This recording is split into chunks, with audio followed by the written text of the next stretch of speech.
A blind cowboy walked into the arena where a raging bull had already crushed 2 riders, and no one believed he belonged there.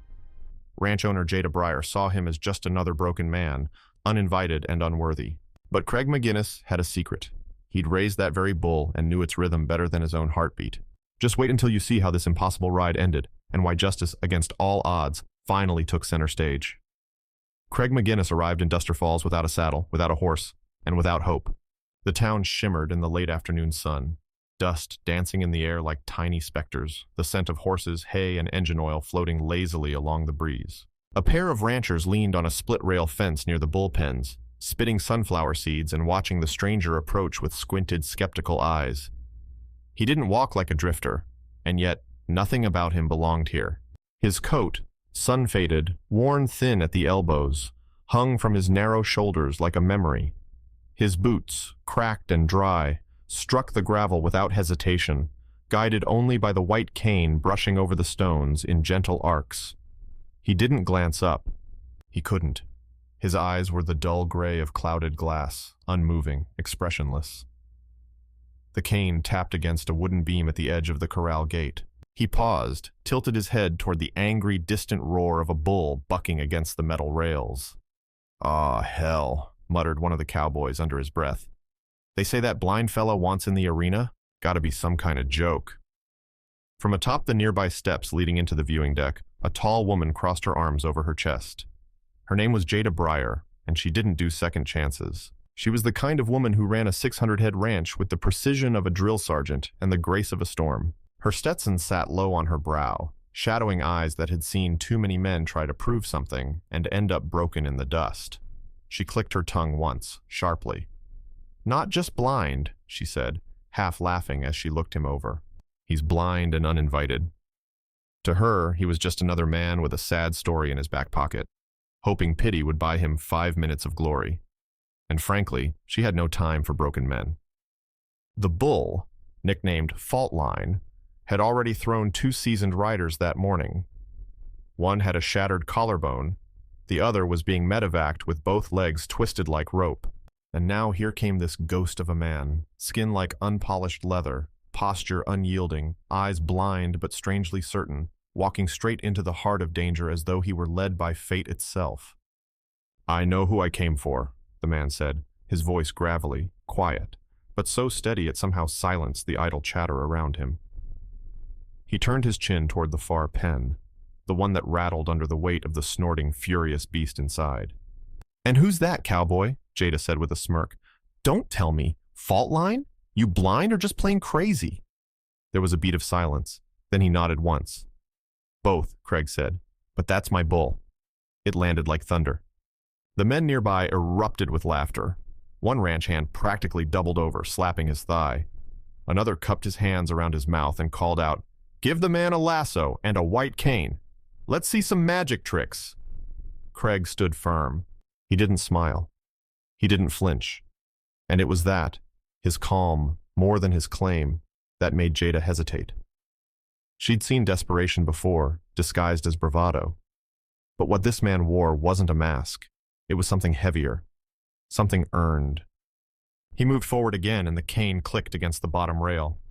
The bull inside the pen reared up, slamming its hooves against steel, wild and furious.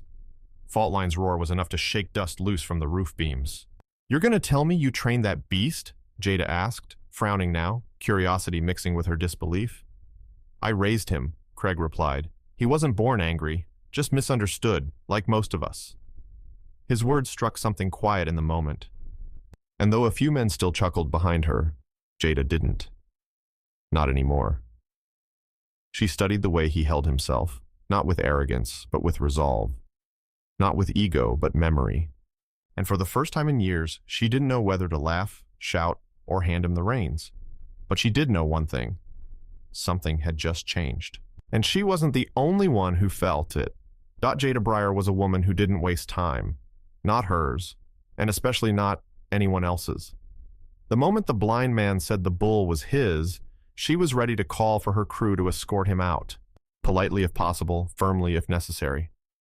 But then he spoke again, and something shifted.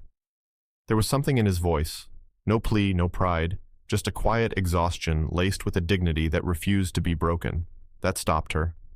She studied him, arms crossed, jaw clenched. Maybe it was the way he stood still despite the mocking laughter. Maybe it was the way the wind caught the edge of his worn coat, giving him the look of a man who'd walked through every season and never once asked for shelter. Or maybe, just maybe, it was that he didn't ask for permission. He simply stated what was true for him, and that took more courage than most writers she knew. "You've got 5 minutes," she said sharply, her voice edged with steel, but her eyes narrowing with curiosity. "Explain yourself." Craig didn't nod or smile. He simply tilted his head slightly toward the sound of fault line bellowing in the pen beyond the fence, as if the bull were calling him home. "I trained him," he said. "Fault line, before the accident. He was just a calf back then. Wild, yes, but curious. He didn't buck, not out of anger, only out of fear. I spent every morning with him before sunrise. We breathed together, learned each other's rhythm. He knew my scent, my weight, my presence." He paused. For a moment it looked like he might say more, but whatever else lingered behind that silence, it stayed buried. Jada didn't interrupt. She noticed how his hand tightened slightly around the cane. Not from weakness, but restraint. Craig didn't tell her the rest.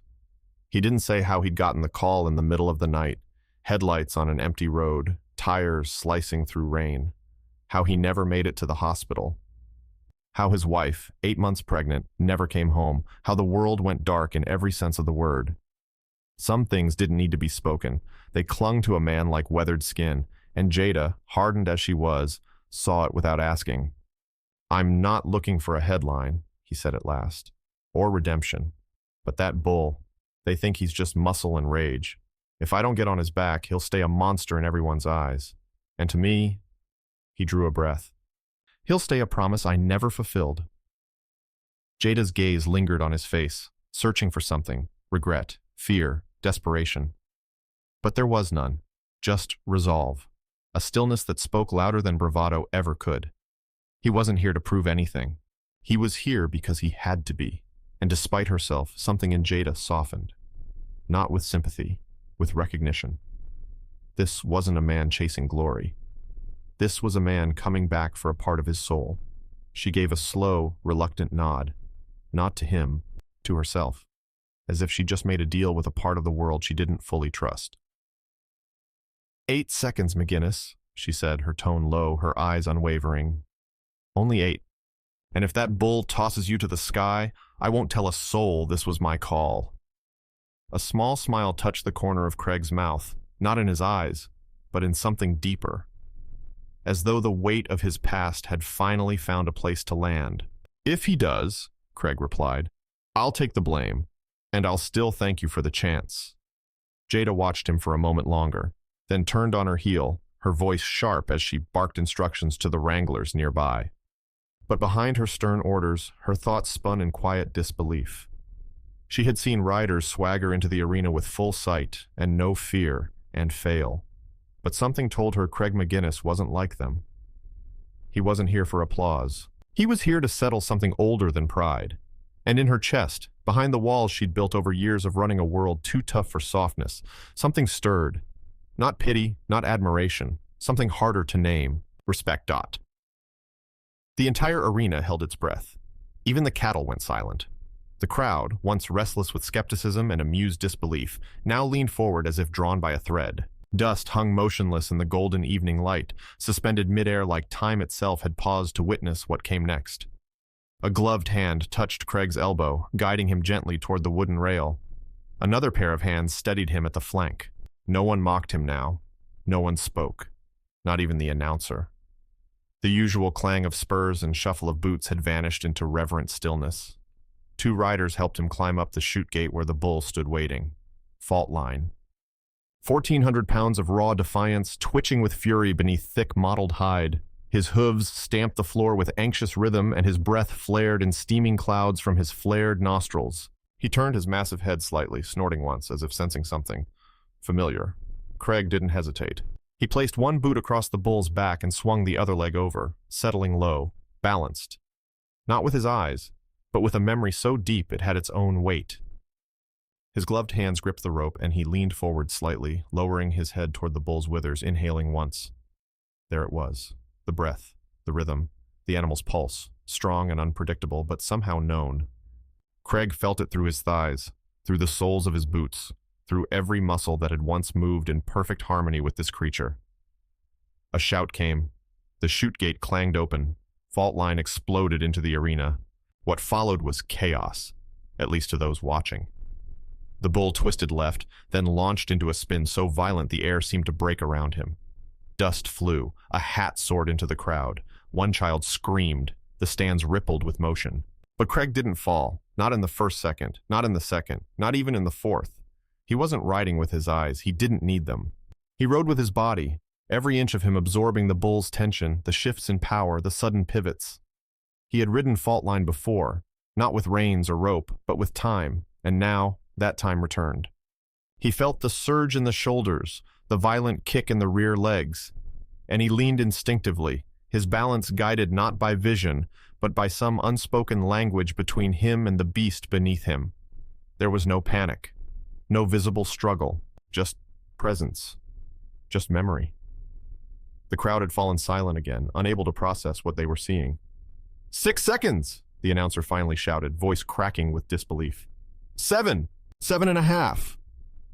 A collective gasp swept through the arena, and then, in the 8th second, Craig let go. He flew, not as someone thrown off, but as someone finishing a sentence. His body arced through the air in one clean motion and hit the ground with a roll. The impact sent a wave of dust swirling around him, but he stood, quickly, confidently, like it had always been part of the plan. Fault line slowed, snorted once, then trotted toward the fence and stopped. No more rage, no more wild bucking, just breath, recognition. The arena erupted. People screamed, others cried. One man dropped his drink. A woman covered her mouth with both hands. It wasn't just awe. It was disbelief turned into reverence. What they had witnessed didn't feel like a ride. It felt like a reunion, a reckoning. Jada stood motionless near the fence. She didn't blink. Her lips parted just slightly as she whispered to no one in particular. He wasn't lying. Craig stood in the center of it all, facing the crowd, though he couldn't see it. He tilted his head upward slightly toward the stands. "Do you still think I'm weak, Miss Breyer?"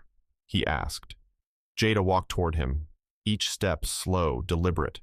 Her hat cast a shadow across her face, but her eyes shone clear beneath it. She didn't speak until she was just inches from him.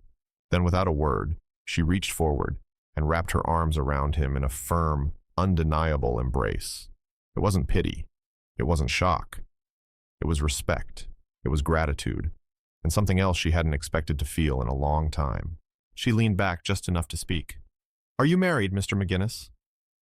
Craig blinked, surprised. No, ma'am." Her lips curved into something between a smile and a challenge. "Then marry me, cowboy."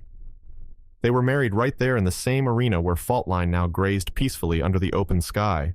No decorations, no fanfare. Just the dust, the railings, and 100 townspeople standing shoulder to shoulder in quiet wonder. Where once Craig McGinnis had mounted a raging beast with nothing but memory and instinct, now he stood hand in hand with Jada Breyer, calm, grounded, and whole. The same people who once laughed behind their hands now looked on with wide, reverent eyes. Jada, once known for running her ranch with the sharpness of a whip, had softened, not in strength, but in tone. Her laugh had replaced her bark. Her eyes sparkled with something other than calculation. The woman who once saw a stranger as a burden now stood beside him as his partner, not just in name, but in rhythm. Just like Fault Line had once known Craig's heartbeat, Jada now moved in time with him, fierce and quiet, precise and kind. And Fault Line, who had once been branded dangerous, untamable, roamed the pasture with a slow, thoughtful step. He responded to Craig's voice from across a field, turning with a flick of his ears. He no longer charged, no longer bucked without reason. He listened, because that's what Craig taught, not through domination, but through trust, through stillness. Through respect, Craig never reclaimed his sight, but he gained something far greater: purpose. He began training young bulls using his method, not with whips or force, but with breath and presence. He would sit cross-legged near the edge of the fence and hum, barely above a whisper, until the animal stilled. Then he would stand, move, speak, teach. The results were undeniable. Even the most stubborn calves paused to listen. Ranchers from nearby counties started arriving to watch. Some came out of doubt, others out of hope. But all of them left believing. No one in Duster Falls called him blind anymore. They called him the Quiet Tamed. And that name held weight. It wasn't fame he earned, but reverence. People didn't just admire him, they trusted him. When a rancher's son lost his leg in an accident, Craig visited and sat beside the boy for hours, saying little, only listening. When a widow couldn't pay for hay, he worked her fence line in silence until she could sell her calves. When a young girl couldn't stop crying after her pony died, Craig gave her a saddle with no horse and told her, "Sometimes what you carry is heavier than what carries you. Ride anyway." He never claimed to be special. He never asked for credit. But when people asked how he did what others couldn't, how he had lasted 8 seconds on a bull most couldn't survive one, he always gave the same answer. Soft, honest, and without a trace of arrogance. "I just felt. Myself. Him. Life." And that was enough. It became legend, sure. But more than that, it became a lesson. That strength isn't about what you can lift or what you can see. It's not about breaking wild things or conquering odds. It's about rising when the world swears you've fallen for good. It's about listening deeper than sound, standing steadier than sight, and believing in something long before the world does. So when someone in Duster Falls found themselves lost or broken or filled with questions no one else could answer, they came to Craig McGinnis. Not because he could fix them, but because he saw them, even when they couldn't see themselves. And maybe that was his greatest gift. He didn't have super strength. He didn't have super speed. But Craig McGinnis, the blind cowboy who rode fault line to stillness, had one true power. He saw better than anyone. And in a town once built on strength and spectacle, that was enough to change everything.